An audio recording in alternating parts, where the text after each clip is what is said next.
আচ্ছা গুরুদেব, এই যে ডিজে বাজায় সব বড় বড় শিব মন্দিরে যাচ্ছে, সব জল ঢালছে, এই ব্যাপারে কি মনে হয়?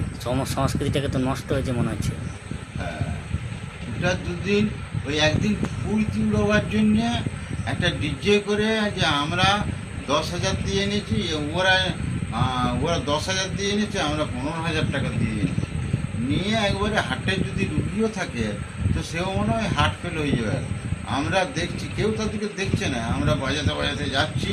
হ্যাঁ, এই শুধু দেখাবার জন্যে, হ্যাঁ, হুদকে ওঠার জন্যে, এই ফুর্তি করার জন্যে এই জল ঢালা হচ্ছে। জল ঢালার নাম নাই, ওই ডিজে বাজছে, ডিজেটা চিন্তাতে তারা যাচ্ছে। তো এর মধ্যে কি আর ধর্ম হয়? শিবের পূজা হয় কি? শিবের শুদ্ধ ইয়ে হয়ে যাবে, হার্ট ফেল হয়ে যাবে এমন ডিজের শব্দ। হ্যাঁ, এইটা হচ্ছে এই জল ঢালা। তারপরে আবার বলছে একটা জল ঢালা ছিল